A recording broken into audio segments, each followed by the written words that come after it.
presentation for you on a PowerPoint slide that talks about how we spring into wellness, looking at things we keep in our pantry, some of the staples that we should have, and why it's important to think of the grocery store as, the perimeters where your healthier items tend to be. And then once you go into those other aisles, you're going to hit a lot of those processed foods.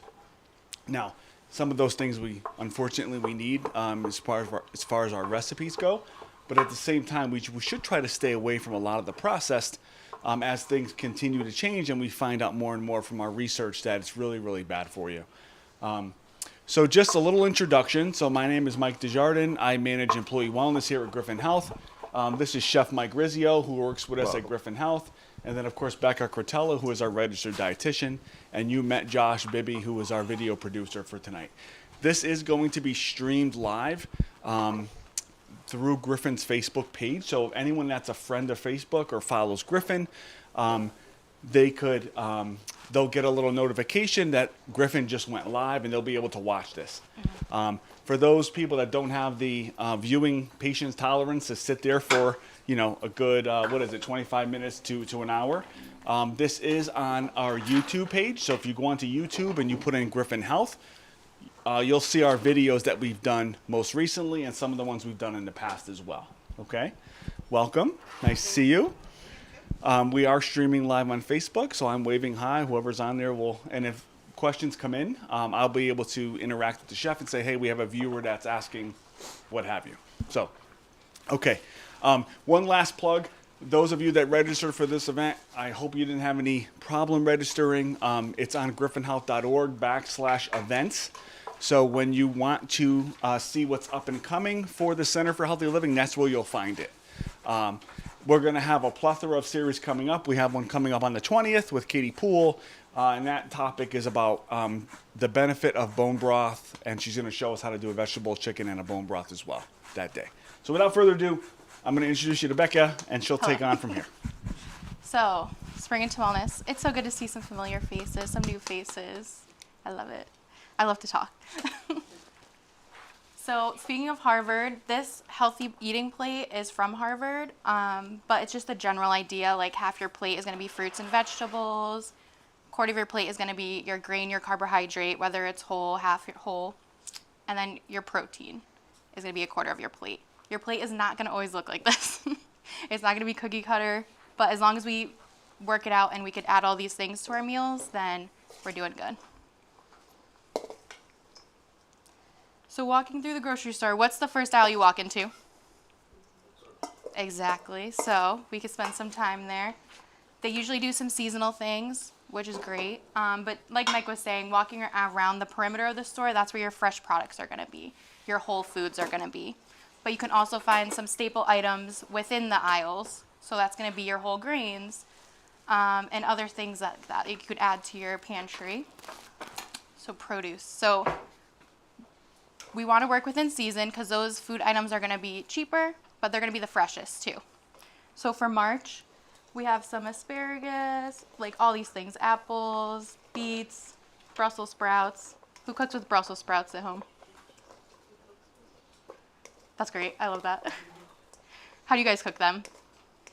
Just roasted? That's my favorite way too. Same? Yeah, roasted. Yeah, those are the best way. And you can mix it in with like something like this too. Food. I love playing with food. How do you guys cook them? And then for April, there's some things here too. And if you guys ever want the PowerPoints, I could give you the card and I could send over the PowerPoints too. So some sample pantry items. What do you guys keep in your pantry as a staple? What do you always have ready to go? Olive oil, tomato sauce. Yep. Yep. Beans. Yep. Beans, a good one. Yep, exactly. Grains, whether they're whole or not. You look eager to say something. No, I was just trying to think, like, my wife is in the habit of saying, what do we need at the grocery store? Go look and see what's in the pantry, what we're down, because we usually have a stock of certain things. Yep. But, I mean, really, it's like, we buy the tomato sauce when it's on sale, olive oil when it's on sale. Exactly. I have some avocado oil on the bottom shelf. I'm looking at I do have a pancake mix that the kids like, unfortunately. That's processed, but... But as long as it doesn't all have to be whole grain. Yeah, all food fits, okay? That's my motto. Yeah.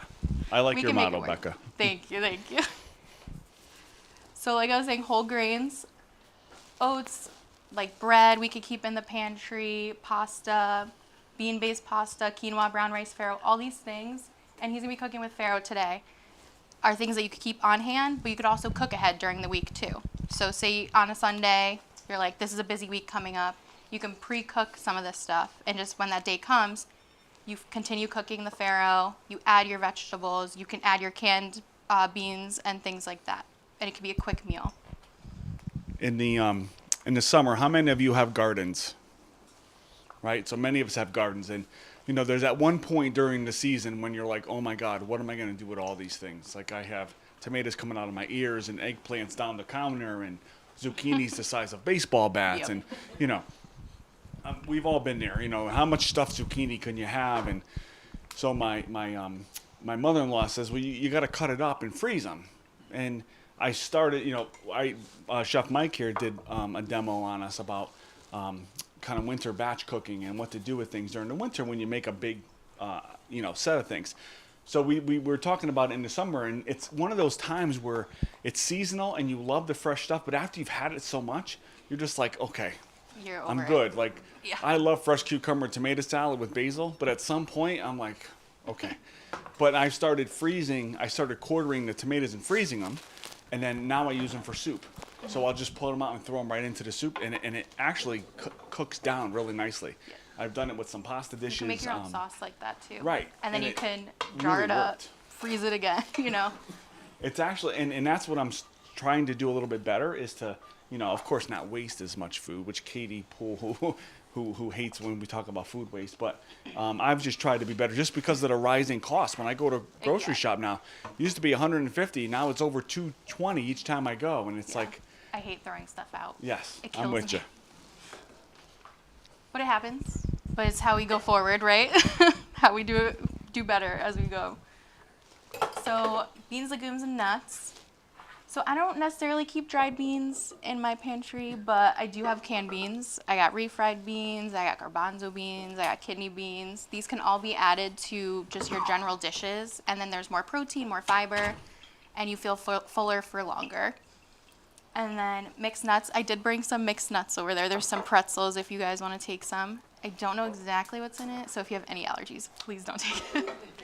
But it's really good, and there's some good fat in there. But that's something you can keep on hand. Who gets home from work and you're like starving? Oh, that's Yeah. me. Yep. Mixed nuts can be good. You can make your own mix too with your granola and things like that. They make protein granola. It's pretty good. There's a cookie butter one that's really good. But you could add it to mixed nuts, and then you can have a little snack while you're waiting for your dinner instead of just like, I eat the chips or the Cheez-Its. That's my thing. But I try not to do that. And nut and seed butters. We all have this, right? Yeah. For my husband, I make peanut butter balls every week. So that's peanut butter, oats, and I put little M&Ms in there. He's a construction worker. He can handle the calories. And then I'll do like some honey in there. So just a general good mix of shelf stable and pantry staples that we have. And I could just make a batch of it on Sunday. I roll them into balls, and he's good for the week. And I don't have to worry. So canned goods. Canned goods, I always use canned goods. Chicken, fish, vegetables, fruits, canned tomatoes. These things can be higher in sodium, so we want to try to go to low sodium or no salt added, or we can rinse things. Rinsing canned food items takes away like 40% of the sodium. It's crazy. So it's definitely worth doing. I brought up sauce before, so you can kind of make your own sauce. Just having these things in your pantry. So you take tomato paste and then, well, you want to dice your onions, your garlic, and then add the tomato paste. You could add some herbs in there, and then you could do crushed or pureed tomatoes that are canned, or whole if you have extra time. You could always do the potato masher after it cooks a little bit.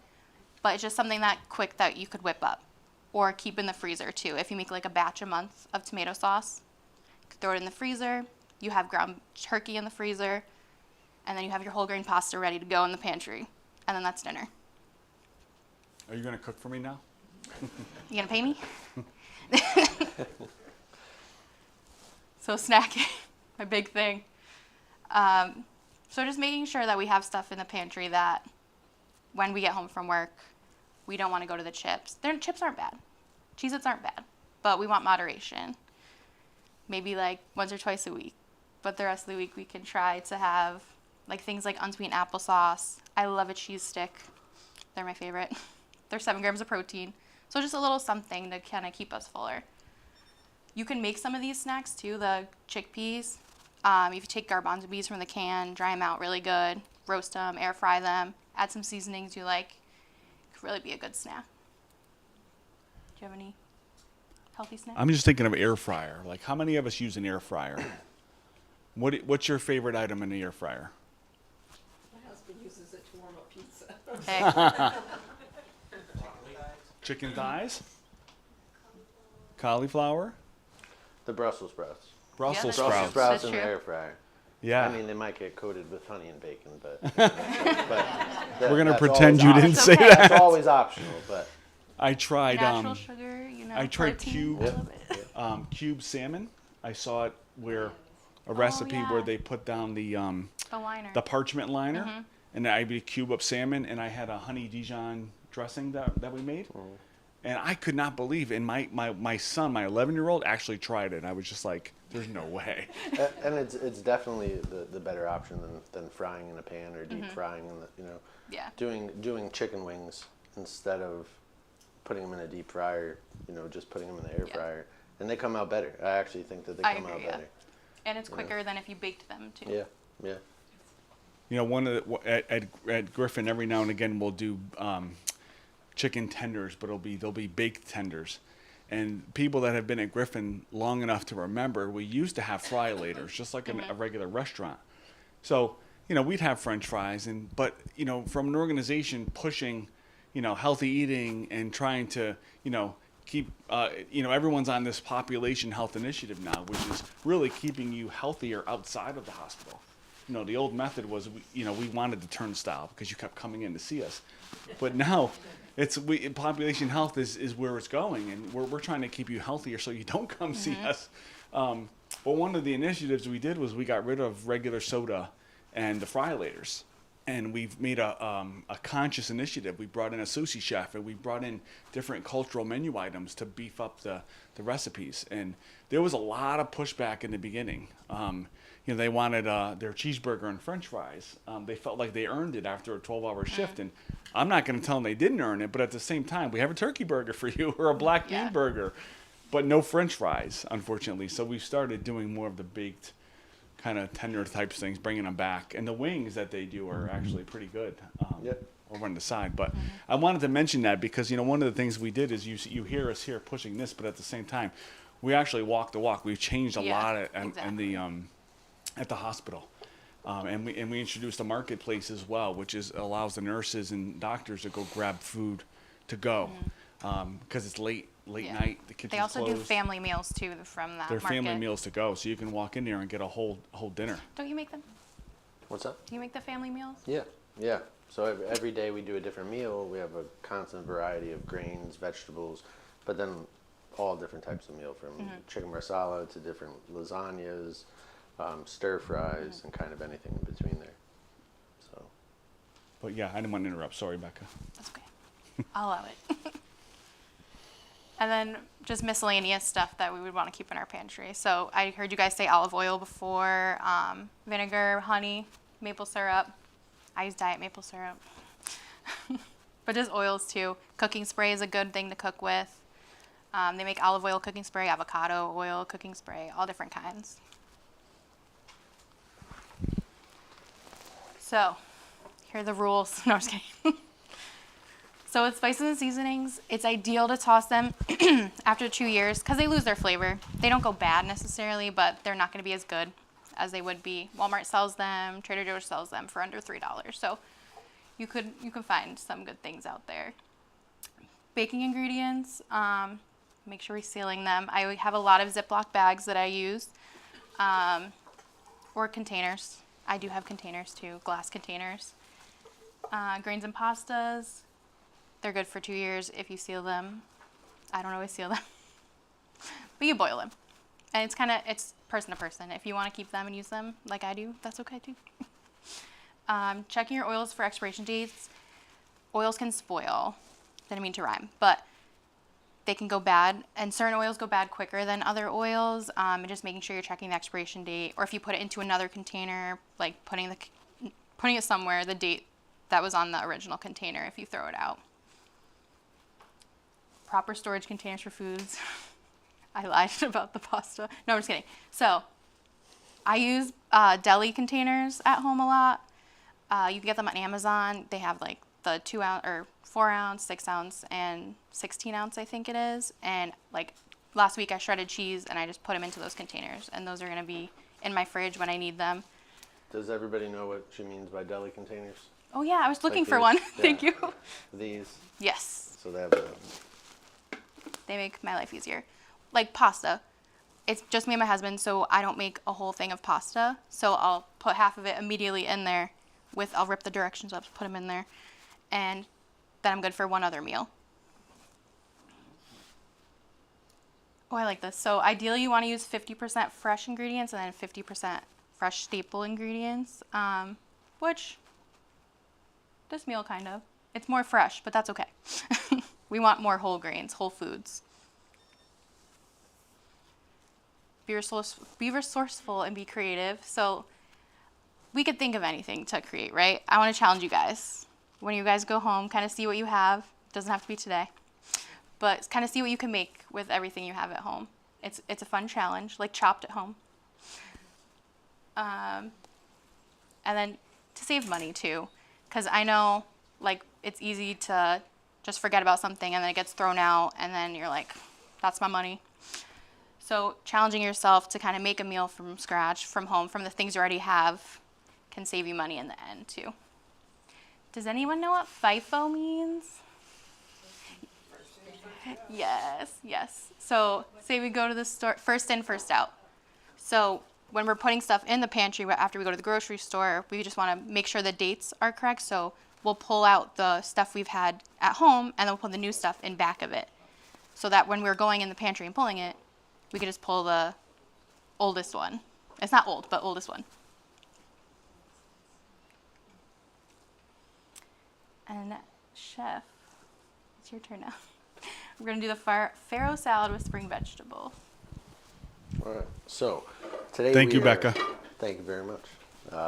Yeah, we're gonna do some farro today with early spring vegetables and late fall or late winters. So farro, we'll start there. Everybody familiar with it? Has everybody cooked it? No, yes, a little yes and no. So whole grain, right, has the shell on. So we have things like barley, lentils. There's other things, kamut, freekeh, right? Some of these things you're like, what are you saying? But really it's a grain. It's not bleached. It's just in its raw form, right? It's a whole form. So how I like to approach all of these things are, if you've never used it before, YouTube is the greatest source in the world to get familiar with cooking it.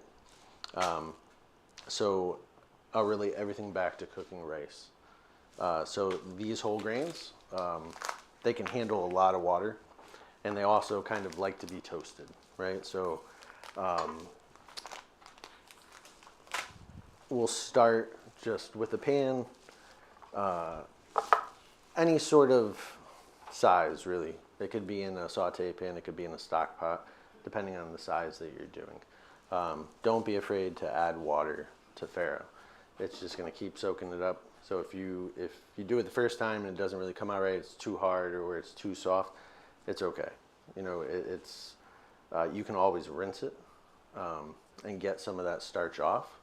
So, but to start, we'll take a pot, a little bit of olive oil, and get that kind of warm. You're not sauteing it. You could even put it in cold. But we're going to toast this medium heat. And really, you're just looking for the smell. You're looking for the nutty smell, and that'll come really fast. So I would say really 2 or 3 minutes of just toasting, getting the outside all nice and caramelized. Doesn't have to be dark. As soon as your nose smells it, you'll know. So we'll just give that a second here to get going. In the meantime, today we're going to be doing leeks, cauliflower, some radish, mint, basil, some snow peas here. But to go on Mike's point, we can use pretty much anything. So if you do have that freezer with some leftover vegetables, something like this is perfect for it. Utilizing any vegetables that you have, and it also kind of changes up the dish. So we can do a big pot of farro, or we could do a couple grains early in the week and have those for different options and just kind of season them, mix up all the vegetables and whatnot. So while that's toasting, we have some leeks. So all these greens, they're going away, right? I would save them, I'd throw them in the freezer, use them for stocks and soups and things like that to flavor it. But for this dish, the top's not something we're really looking forward. So I just take them down, cut them up, throw them onto a sheet pan. They don't have to be big. I like to roast vegetables kind of as big as I can. And then after they come out of the oven, then I will like season them with any sort of herbs. So even just big pieces like this, I would just take them, throw them onto a sheet pan. And even the roots, I think a lot of people, the bottom of it, people will discard it. Like I can't eat cauliflower or broccoli and things like that. But that's not actually true. I think a lot of people waste, and I think it's a very good part of the vegetable. I think the closer that you get down to the bottom, it gets a little like woody as far as the texture goes. But roasting it kind of takes that all away. So just take these. I would take some leeks, but I ended up using all of them for this dish. Just a little bit of oil, a little bit of salt and pepper. If you have a preference for any sort of spices, or if you want them spicy, I would put turmeric, garlic powder, anything like that. For today, we're just going to do a little bit of salt and pepper. This can go also bigger. A lot of vegetables like this, a lot of water content, so they could take a lot of high heat. So I'd put this in like a 450 degree oven. You could put it on convection and let it roast. And again, your nose is kind of going to tell you. But I would check it every, 5-10 minutes. And when you get the caramelization, then that's when I would take it out. I like them a little more al dente, if you will. So for something like this, if I'm going to take it and utilize it for a couple dishes, the first one we're going to serve warm because we're doing it right away. But if you want to do it as a cold salad for one of your lunches during the week, or reheat it, it being al dente, when you put it into the microwave and cook it again, it's going to get a little bit softer, right? So it's not going to turn to mush, and it's not going to just be these soft vegetables that at the end of the week or at the end of the meals, you're like, I don't really want to eat this again. And Mike, you mentioned when they caramelize, they start getting that darker color. Yeah, right? definitely. And it increases the sugar, the mouth content. The sugar, the flavor comes out. Leeks is in the onion family, so it is a little bit higher in sugar, but it caramelizes and it gives like a lot of flavor. And same thing for cauliflower. Just a little bit of oil goes a long way. And even with the leeks, I would just take them even whole and just roast them and let the outsides just completely char, and then peel off the first couple layers, and then you get this nice soft sweet flavor that you're going to be adding. So this is kind of almost right there. Doesn't take too long. What we did was, what we're going to be adding is a little apple cider as just a flavor agent. A pantry staple is what that is. A pantry staple. Pantry staple to some people. Yeah, absolutely. What next here? A couple bay leaves. Dry or fresh. Personally, I like fresh. I think it adds just a little more flavor. And then I'll let the apple cider come up to a boil. and kind of reduce down. It'll intensify the flavor, and it'll make the dish a little bit more flavorful at the end. Mike, I'm sorry to interrupt you, Mike. Someone on Facebook was asking, do you have to roast the colored vegetables longer than the ones without so much color?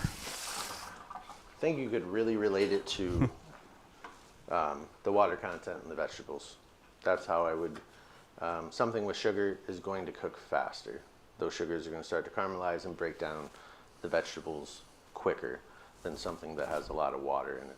So broccoli will cook a little bit faster than cauliflower, but all your winter squashes, they're kind of higher in sugar, so they're going to caramelize faster. So for those, a little bit lower temperature. So it's kind of dependent on the vegetable. She gave us a thumbs up, so Okay. I think that was Thank you good. for the question. So farro, apple cider, a couple bay leaves. We're gonna add. You can go 2 to 1, and I really just kind of eyeball this. So if I was doing rice, I cover the rice to the first digit on your pointer finger, right? So I would put my finger just touching the top of the rice, and when the water level comes up to the first digit, that's kind of a standard that I've used forever. So that would be a 1 to 1. So for this, you kind of have 2 options. You can add double the amount. We're going to bring it up to a boil, and I always go 15, 15, 15. So what that means is 15 minutes comes up to a boil. After 15 minutes, I'll turn it all the way down to a very, very low simmer, and then I will cover it and turn the gas off completely and just let it steam for another 15 minutes. That seems like a long time, but it's a whole grain, still has the shell, so it's going to take a lot of water, it's going to take a lot of energy to cook it. Okay, so bring it up to the boil, and then, like I said, it's 15 minutes from this point, and then so on and so forth to the end. And the more you get comfortable with cooking whole grains, you'll kind of see that it's the same kind of process. It's just about how much water each grain likes. So I'm not going to say that there's a specific, cooking, because barley is going to cook different than farro, than lentils, than freekeh or kamut, or any of those other hundreds of grains. So we have cauliflower and leeks roasting in the oven there. We have the farro going here. Some of the sides. We're going to do a little pistachios. If you don't like pistachios, change it out for whatever nut. If you don't like nuts, don't do them. But this will be another one. So whole, no oil, no nothing, can go right into the oven with the cauliflower. Let those toast for maybe 5 minutes. And again, your nose is your biggest thing here. So when you smell that nuttiness going, I'll take them out and then just put them in a towel, bang them up, break them up, so that you're not just chewing on whole pistachios. And then I really think I'm going to show you guys this at the end there when I cover it, so you can get that full process later, but we'll speed it up for the sake of the video. The magic of television, as the other chef says. Exactly. Otherwise, we'll keep everyone here, and we'll have to make a package run, and we'll do everything. So if you are doing, if you're doing less volume, as far as the farro goes, it can cook faster. But when you're cooking less, the water is going to evaporate faster also. So it is something to keep in mind. Don't be afraid if you have to add more liquid. If it starts evaporating and you're like, oh, what do I do? Just add a little bit more, add a little bit more. It's completely okay. And again, once it comes up to the boil, at that point you can turn it down to medium, and you can just keep adding a little bit of water. And then taste it. You'll see it go through that process, and you'll taste it. It'll go hard, then it'll start going soft. And if you overcook it, I overcooked this to just show you that you see all the starches that come out of it. So it will go mushy, which is not necessarily a bad thing, because I've made risotto out of farro before. So it's the same kind of, finish it with a little Parmesan cheese and that kind of thing. And for an overcooked farro, that I actually prefer, because the texture is still what a traditional risotto would be, you know, so it's not a complete waste, you know, and it's the same process as if you were making it. So, Mike, we got another question. Yeah, go ahead. When you're preparing the farro, they're asking about adding a vegetable broth or a chicken broth. yeah, absolutely. Veggie stock, chicken stock, even if you were going to pair this with seafood, I mean, Low anything. sodium. Again, I kind of tend to what your palate enjoys. If you wanted to do a tomato product in here and go that route, that's completely okay. You know, just some tomato paste in this. And again, so everything is flexible to what you like. There is no right, no wrong. This is just a recipe that we chose because it fell into the season of these vegetables. And I think you know, those of us bakers here, you know how important it is to follow directions when you're baking. I think when you're doing something like this, a little creativity goes a long way. So adding a little stock to flavor it a little bit, putting in the paste to pair it with something else. I mean, we want cooking to be fun. We want eating healthy to be fun. So throwing in a little bit of creativity. I mean, if it's you and your husband or you and one of the kids, and you know, we know how finicky kids get. So if you like it and your son or daughter doesn't happen, like, well, okay, well, you're not going to eat this. I'm going to eat this. But at the same time, I think what we're encouraging you to do is to try different things. If you have a base recipe, throw in some other things to it. You know, you can add chicken to this. You can add the seafood, like Mike said. Like what you have at home. Yeah. And the flexibility that it allots you really will go a long way. So we have this up to a boil. And as, I don't know if you can see it on the camera or not, but there is not a ton of water On that one over there. in that pan, but it Sorry. is covering. So now that it is up to a boil, I'll just turn it all the way down to a low flame and just kind of let it do its thing and hang out. And then I'll just cap it and kind of forget about it, you know. But these kind of things just take a couple times of doing it and getting familiar with it. If you can cook rice, you can cook this, I promise. So, what's next here? So I think just assembly-wise, I have some in the back here already done for you guys to try. So that's cooling down. Today we're going to serve it a little warm. But again, this is can be served cold, can be reheated for later meals. And that in itself was the flexibility of the recipe itself. I was explaining that to Fred earlier on before we started. Is, as Mike said, we wanted to serve this in one of the ways. So option A was a warm farro with the vegetables and the salad piece. The other way would be have it cold. So you could have made the farro, stored it, chilled it off, and then had it as a salad the following day. We're starting to see more and more, even at our own salad bar in our calf. If you've been in there, there's a salad station that wraps right around, and we're starting to see. His name is Ramon. We call him he's like the salad numero uno. He's the best, and he'll have Indeed. different cold options of a grain in addition to the salad. So we're starting to see that more and more being utilized. Yeah, this is definitely something where all those vegetables, when you need to find something to do with them, make a grain, make 2 different grains or 3 different grains, and then throw them all together, and you have a couple meals set for the week. Alright. So I think this is just the assembly part. The leeks are roasted. You can see that they're nice and soft here. So I just chopped them up. Again, that was just a little bit of oil on the leeks and cauliflower. Some fresh herbs for spring, and we're coming out of winter here. So a little mint. All of this is that we're using today is fresh. But if you don't have fresh, what I like to do is just take a little oil and take some of the dry spices and just kind of rehydrate it in the oil, and then add those. So we have a little bit of mint, a little bit of basil. Kind of brings that spring flavor.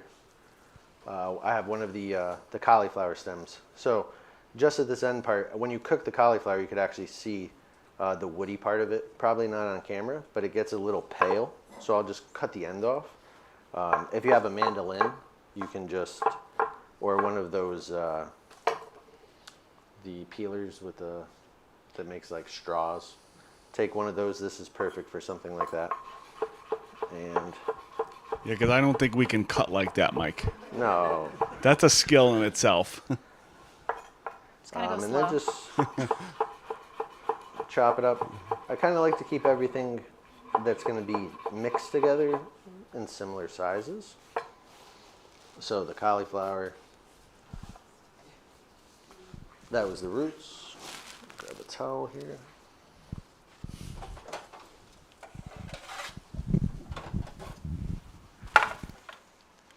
Just grab one of the pieces of roasted cauliflower. And this is kind of right at the point that I like it. So again, it's a little al dente in the middle, but the outside has a little bit of color on it. The florets themselves are soft, and you can take that as far as you'd like. So some of the florets in it. And the snow peas for a little crunch. So I don't cook the snow peas. But again, when you cook it, let's say you throw it in the microwave, you're going to reheat it in the saute pan. This is something that'll cook, and texturally it'll be a little different. So a little fresh crunch in there. We'll season as we go. So a little salt and pepper, a little olive oil, lemon juice, some fresh lemon juice. And I really enjoy the flavor that lemon zest brings. So just a little lemon zest, kind of really, that acid just kind of pops the whole salad and makes it not boring, if you will. The pistachios. So these are the crushed pistachios that we toasted earlier. Those can get mixed right in. And then, if I can find my spoon.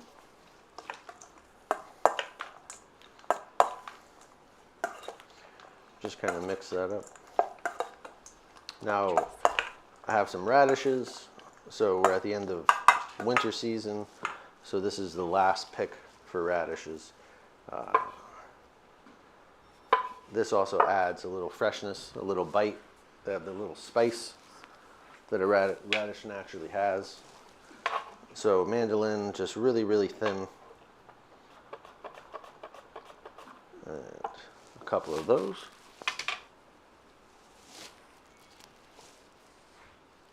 And then I think we're ready to plate here.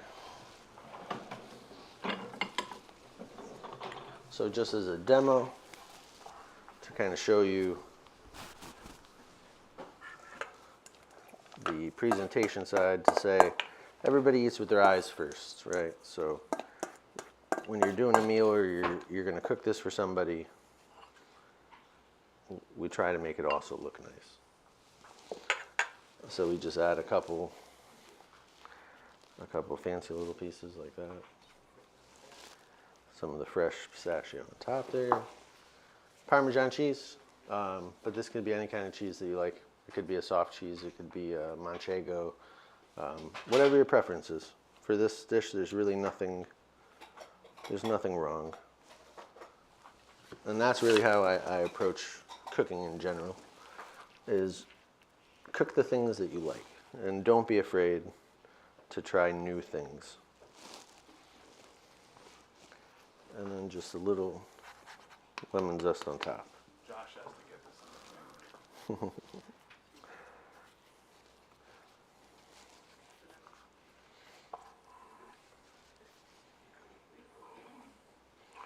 I like to julienne some of the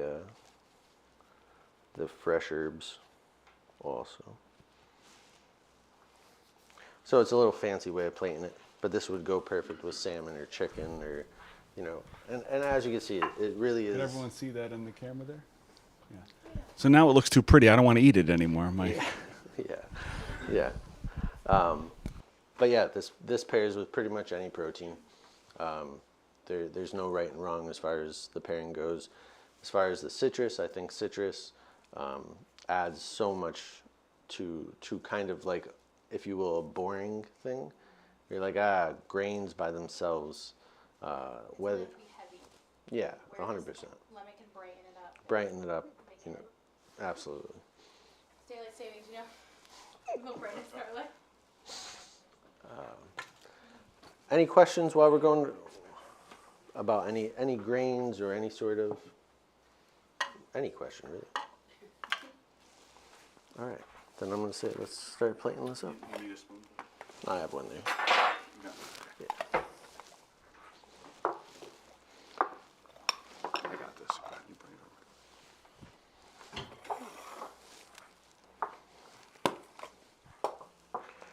Did I see Parmesan cheese somewhere? Yeah, right there, right in front.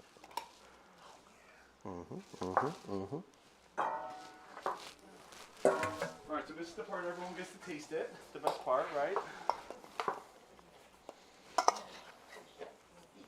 There is the water was the strawberry watermelon, but I did put a few bottled waters there that is unflavored. I do have more in the fridge, so if you would just give me a little quick wave, and I'll grab you a bottle. If you're not too keen on the flavored water, okay? Yeah, yeah, go ahead. Yeah, absolutely. Doesn't matter what end. No, I this way, so the rind isn't all the.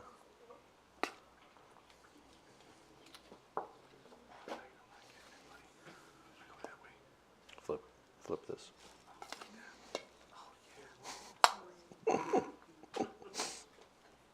make fun. Never, I would never.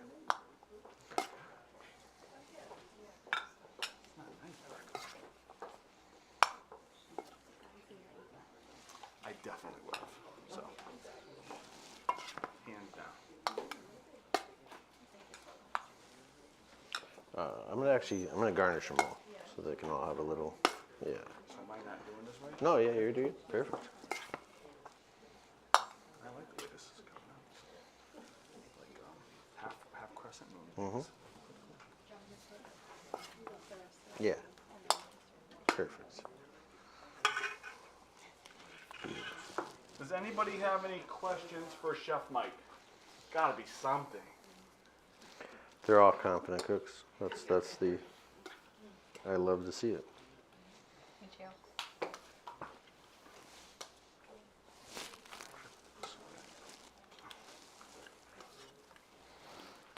Nice job, nice job. Becca's not giving him enough. That's okay. Just messing around. She got me on the cheese though. That was pretty So good. did you not mix in any of the radishes? You only put them on top? I just put them on top. That's a pretty strong flavor, and some people really are like, no, not for me. So, but it does add a nice, freshness and a nice little spice. But if it's not your thing, you absolutely could. You absolutely could. I think for what we were doing in this fresh spring salad, idea, I like. Farro can be kind of heavy. So this kind of, again, is like one more thing that takes away from the heaviness of the grain themselves. Yeah.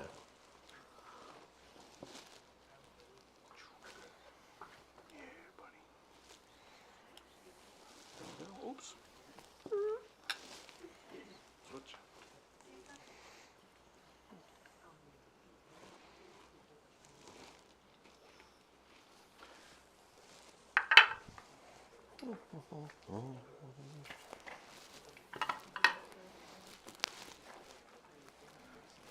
Mike, this looks great.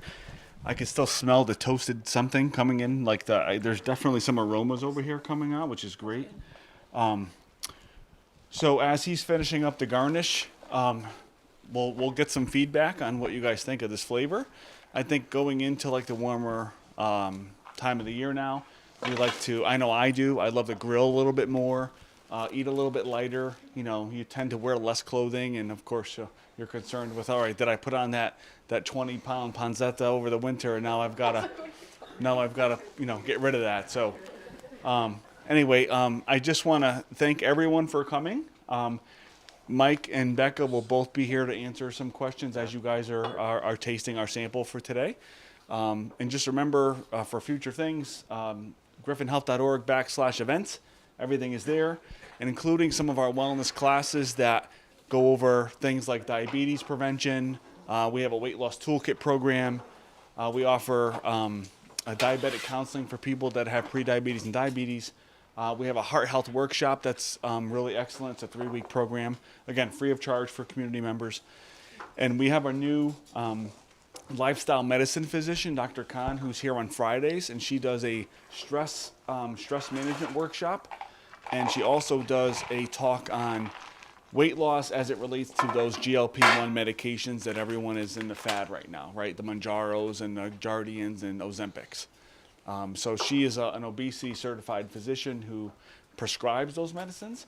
But instead of just prescribing those, what we're doing is saying, okay, so we know through research that best case scenario or best in practice is to also include things about nutrition and lifestyle change. So all the research suggests that if you're just taking the GLP-1 meds and you stop, within 4 months you're getting the weight back. But even taking those medications, you have no appetite, you don't eat anything. Right. So taking those meds really suppresses your appetite. And you're only eating between 800 to 900 calories a day when your body actually would need more than that. So they're great, but we just want to teach you how to use them in conjunction with a good lifestyle management program. So once again, thank you all for coming. Chef Mike Rizzio. Thank you very much, guys. And Rebecca. Thank you. Thank you, everybody.